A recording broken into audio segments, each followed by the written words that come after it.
Okay, I guess I see what the point of the mask is. I guess it's time to pick a new one.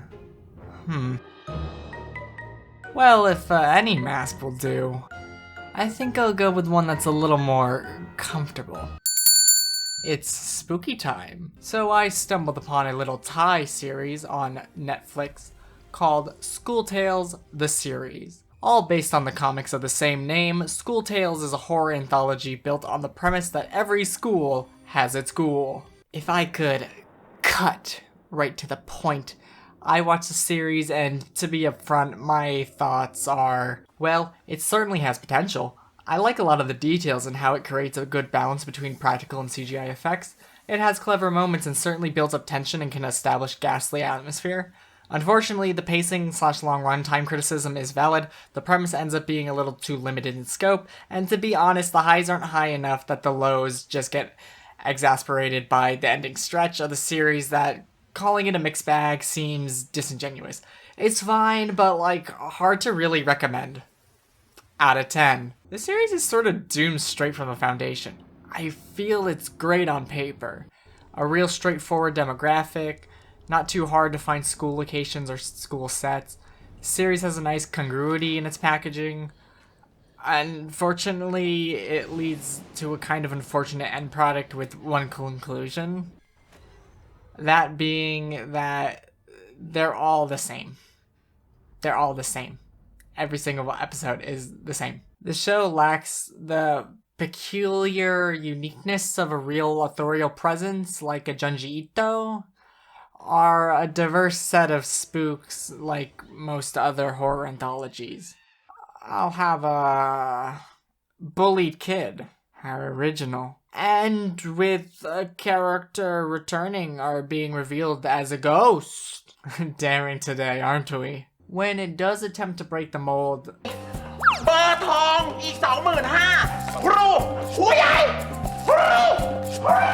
I really wish it didn't.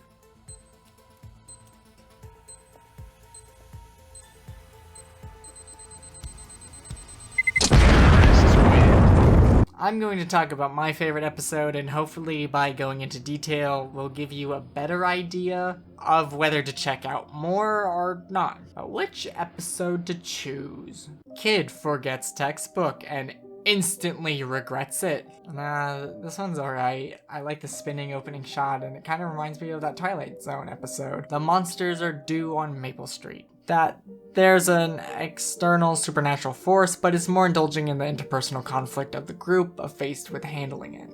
Kid becomes Alex Jones and instantly regrets it. ยอมรับมาดิป้าร้องไห้ทำไมฮะรู้สึกผิดเหรอครับ As he should. Kid doesn't believe in ghosts and instantly regrets it. Girl finds a death note and instantly regrets it. Doctors hate her. Her beauty tips may shock you. No.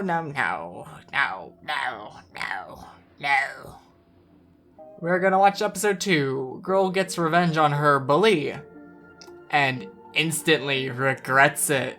For starters, I love the opening. It shows its influences on its sleeve, and the theme is very melodramatic, and if you can ignore it's practically the same opening as American Vandal, it's pretty spooky. This episode starts with a pretty out-the-gate hook. Girl thinks a ghost is gonna kill her, so she jumps out the window. You know, right when you think Mint Chip here is streaming this all for attention, and is clout chasing, and is being a little overdramatic, and oh my god, she is so dead. Turns out our protagonist, Plang, had written Mint Chip's name on her foot and wipes it away. We then find out Plang has a crush on a boy named Boy. Plang then goes on to talk to her crush. Now, the main complaint of this show is that every episode probably could be cut down to a more conventional 22-minute structure instead of being like 49, 50 minutes long. This scene is for the most part unimportant, but at least it gives us some attachment. We get to see these characters interact in a very normal and natural way, and you know, that goes at least some way in making me care about them a smidge. And that's when we get introduced to someone lurking on top of the stairway. menacingly. Hey look, Boy is such a nice guy that he gives her a doggy. It's important because it shows how nice of a guy he is.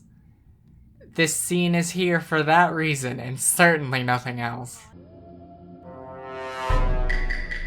Okay, so I have a problem where I like bitchy mean girl characters, and Jenny is incredible. I like the power move to speak in English. I don't know exactly what it's motivated for.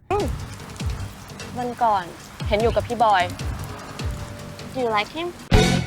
I don't know if it's like to speak in secret or if it's to like flaunt your intelligence or if it's just a cool dramatic beat. I don't know, but it's a cool thing. มึงรู้อะไรไหมเพราะมึงอะมันน่าเบื่อไง I feel like you're boring is such a tame but funny insult.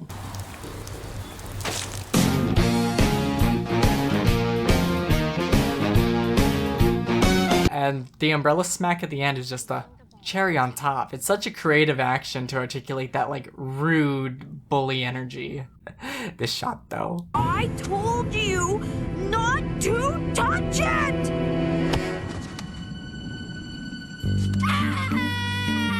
This episode has a lot of artistic motivated choices. The black to white segment that represents her despair only for color to return as she distracts herself or has some sort of mood change. It's very neat. Well, you saw that umbrella smack and it seems that Jenny has it coming. And it's now time to write one spicy ritual diss track. โอ้จับขาจับขาหน้ามาแล้วนะจับขาจับขานับมะพัทะอุอุจักขาจักขาวินาศมรณะจักขาจักขานับมะพัทะอุอุ In terms of curses, I love the innovation and intriguing doom by ASMR. I think sensory overload and discomfort from loud noises is definitely a way of torture, and they show it well with all the isolated audio. It all clicks together so well. Now, for the instantly regret part. What could possibly go wrong? พี่มีอะไร ก็มีแฟนไง พี่ไม่มีนะ ก็จินนี่อ่ะ พี่บอยมาหลอกเพลงทำไมวะ เดี๋ยวเพลงไอ้จินน่ะมันน้องพี่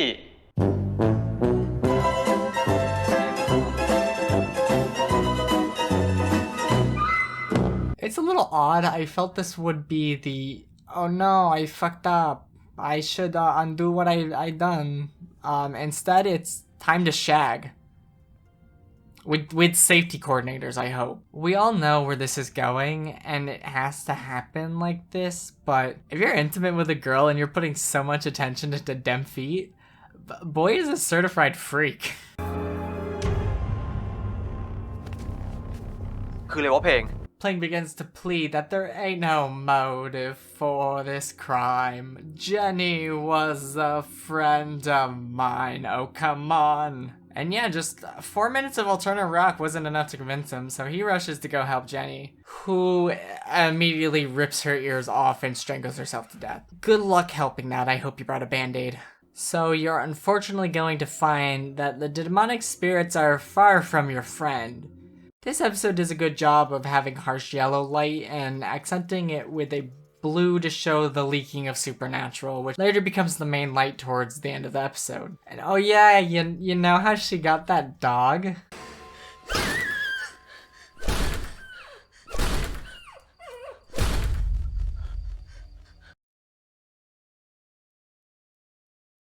Maybe the most effective horror on me is body horror, and I will give props to the actress for selling it. I'm assuming it's probably a no-go here on YouTube, nor do I want to subject you to it, but essentially, the baby from Freddy Got Fingered starts growing out of her foot, and she then proceeds to cut it off with an X-Acto knife.